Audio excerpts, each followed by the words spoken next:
नमस्कार, आप देख रहे हैं आर्या न्यूज। मैं हूं आपके साथ पल्लवी सिंह। बुलेटिन की शुरुआत करेंगे इस वक्त की बड़ी और अहम खबर के साथ।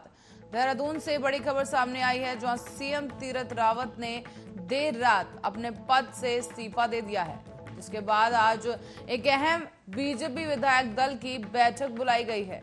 ये बैठक देहरादून में दोपहर 3 बजे बुलाई गई और इस बैठक में भाजपा पार्टी में हेडक्वार्टर में होगी ये बैठक, जहां नए मुख्यमंत्री के नाम पर मोहर लगेगी। अध्यक्ष मदन कौशिक इस बैठक की अध्यक्षता करेंगे, तो वहीं बैठक का नेतृत्व करेंगे अध्यक्ष मदन कौशिक। और इसी के साथ ही सभी विधायकों को उपस्थित रहने के लिए कहा गया है।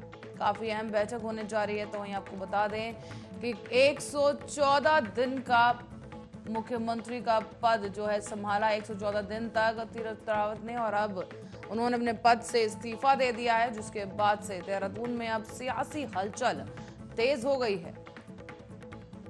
और इसी बीच अब बीजेपी विधानमंडल की एक काफी अहम बैठक की जा रही है, जहां पर आपको बता दें कि सभी विधायक दलों को बैठक में मौजूद रहने के लिए कहा गया है। और देहरादून में बीजेपी हेडक्वार्टर में दोपहर 3 बजे ये बैठक की जाएगी, जहां कई अहम निर्णय लिए जा सकते हैं और नए उत्तराखंड के मुख्यमंत्री के चेहरे का भी साफ किया जा सकता है और नाम सामने आ सकता है। बड़ी खबर इस वक्त आपको बता रहे हैं देहरादून से जुड़ी सामने आई है, जहां पर तीरथ सिंह रावत के इस्तीफे के बाद अब सियासी हलचल तेज हो चली है और अब विधानमंडल की एक अहम बैठक दोपहर 12 बजे होने जा रही है।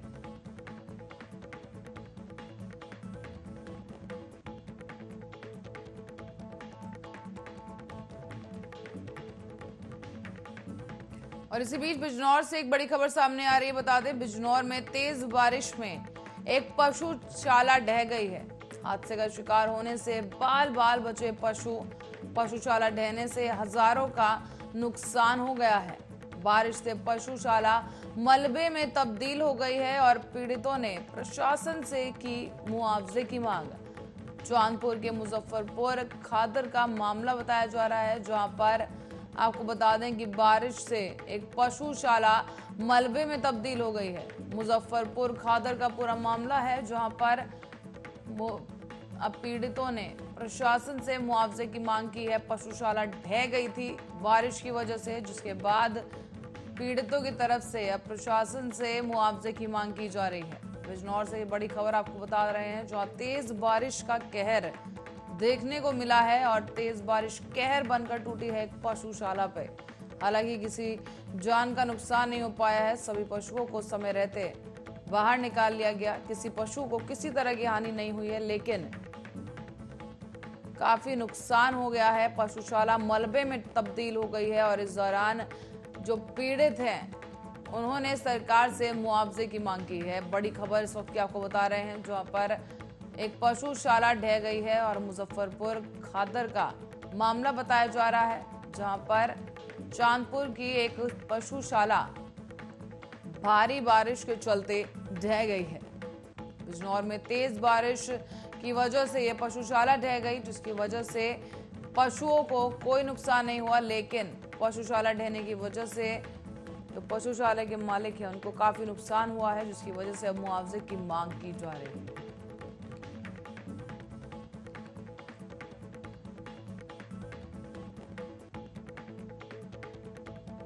और बढ़ते साइबर खतरे के बीच भारत उन देशों की फहरिस्त में शामिल हो गया है जिसके खिलाफ बड़े पैमाने पर हमले होते हैं। देश के साइबर सुरक्षा संयोजक के मुताबिक दुनिया में तीसरे नंबर पर सबसे ज्यादा साइबर हमले भारत के खिलाफ हो रहे हैं। ऐसे में कोविड-19 महामारी ने जहां साइबर हमलों और खतरों को और बढ़ा दिया है, ऐसे में जरूरी है कि सुरक्षा तंत्र से लेकर आम लोग तक सभी इसके खिलाफ सावधानी रखें। ऐसे में इंतजार है कि भारत की राष्ट्रीय साइबर सुरक्षा नीति के लागू होने का। ऐसे में साइबर सुरक्षा पर आयोजित एक कार्यक्रम के दौरान साइबर सुरक्षा संयोजक ने कहा कि कोविड-19 संकट के बीच साइबर हमले बढ़ गए हैं और कई कमजोरियां भी उजागर हुई हैं, तो ऐसे में अनेक समाधान भी सामने आए। बता दें, उन्होंने ये बताया है कि बीते साल मुंबई में सामने आए बिजली संकट के बाद ऊर्जा मंत्रालय ने अपनी विभिन्न विभागों को खासतौर पर बिजली उत्पादन, वितरण और इस तरह की सभी समस्याओं के लिए अलग अलग कंप्यूटर इमरजेंसी रिस्पांस टीम बना ली थी। ऐसे में इसके साथ ही चीन से साइबर सेंधमारी के खतरों के बीच अब भारत में भरोसेमंद उपकरणों की उपलब्धता और खासतौर पर सरकारी खरीद से पहले प्रमाणीकरण की कवायद भी शुरू हो गई है।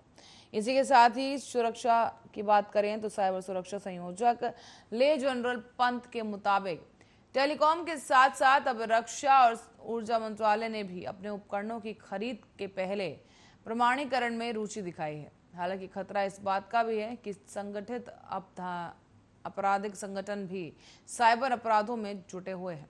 ऐसे में जनरल पंत ने बताया है कि डी कंपनी जैसी सभी गुट साइबर सेंधमारी और आपराधिक गतिविधियों में जुटे हैं। हालांकि उन्होंने ये स्पष्ट नहीं किया है कि देश में मोस्ट वांटेड अपराधी दाऊद इब्राहिम की डी कंपनी किस तरह से साइबर अपराध की दुनिया में भारत को नुकसान पहुंचाने की कोशिश कर रही है। ध्यान रहे कि पिछले साल मुंबई के घाटकोपर इलाके में एक कारोबारी के पास डी कंपनी गैंग से जुड़े फहीम मचमच ने फिरौती का कॉल किया था। तो वहीं इस मामले की जांच में ये सामने आया कि ये कॉल वॉइस इंटरनेट प्रोटोकॉल के जरिए ही किया गया था।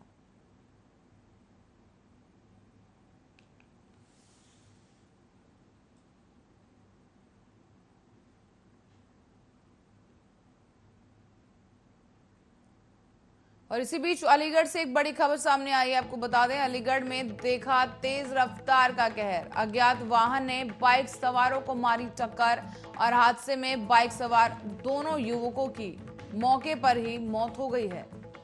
घटना की सूचना मिलते ही मौके पर पहुंची पुलिस ने शवों को बरामद कर पोस्टमार्टम के लिए भेज दिया है। बड़ी खबर इस वक्त की आपको बता रहे हैं, जहां पर तेज रफ्तार के चलते दो युवकों ने जान गंवा दी है। घटना की सूचना मिलते ही मौके पर पहुंची पुलिस ने दोनों युवकों के शव को कब्जे में लेकर पोस्टमार्टम के लिए भेज दिया है और इसके साथ ही अज्ञात वाहन के खिलाफ मुकदमा दर्ज कर कार्रवाई की जा रही है। अलीगढ़ से इस वक्त की बड़ी खबर, तेज रफ्तार के चलते दो युवकों की जान चली गई है। बता दें, अज्ञात वाहन ने बाइक सवारों को टक्कर मार दी और मौके से फरार हो गया।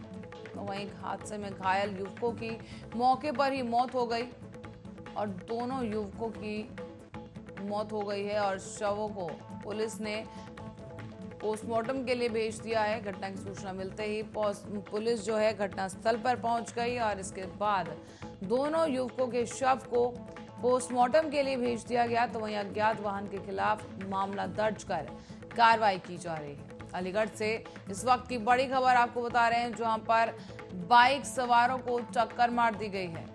एक अज्ञात वाहन ने बाइक सवारों को टक्कर मारकर वहां से फरार हो गया और इसके बाद पुलिस ने घटनास्थल पर पहुंचकर हालात का मुआयना किया है और दोनों शवों को पोस्टमार्टम के लिए भेज दिया गया है।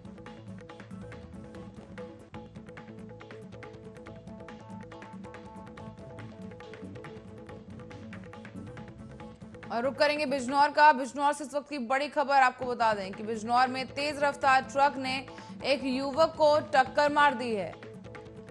टक्कर इतनी भीषण थी कि युवक की मौके पर ही दर्दनाक मौत हो गई है। बता दें, इस शादी समारोह में शिरकत करने आया था यह युवक। थाना सियोहरा के छकुरद्वार रोड का यह मामला बताया जा रहा है, जहां पर एक शादी समारोह में शिरकत करने आए युवक की मौत हो गई है। बता दें, तेज रफ्तार वाहन ने युवक को टक्कर मार दी है, जिसकी वजह से उसकी मौत हो गई। बता दें, तेज रफ्तार एक ट्रक ने युवक को टक्कर मारी है, जिसकी वजह से मौके पर ही युवक की मौत हो गई है। एक शादी समारोह में शिरकत करने पहुंच रहा था ये युवक और इस दौरान हादसे का शिकार हो गया है।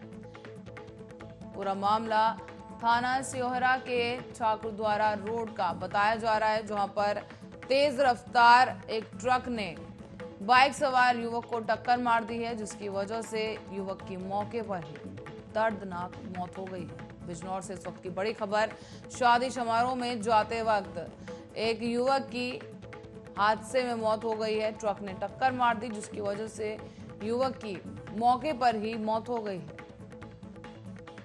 फिलहाल पुलिस ने इस पूरे मामले में कोई गिरफ्तारी अब तक नहीं की है, लेकिन कार्रवाई की जा रही है। जो ड्राइवर है ट्रक और ट्रक ड्राइवर दोनों की ही तलाश की जा रही है। बड़ी खबर बिजनौर से, तेज रफ्तार ट्रक ने युवक को मारी टक्कर, मौके पर ही हुई युवक की मौत। शादी समारोह के लिए जा रहा था ये युवक और इस दौरान दर्दनाक हादसे का शिकार हो गया है।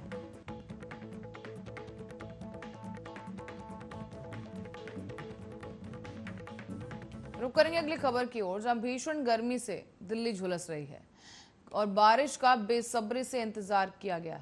लेकिन ऐसे में दिल्ली में फिलहाल हल्की बारिश ने गर्मी को कुछ हद तक कम कर दिया है।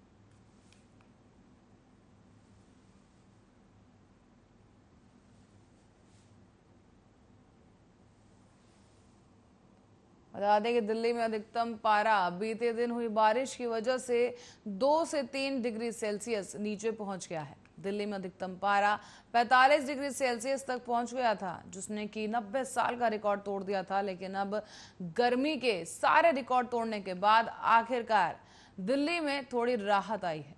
बता दें कि न्यूनतम तापमान 30 डिग्री सेल्सियस बना हुआ है और सामान्य से 3 डिग्री अधिक है।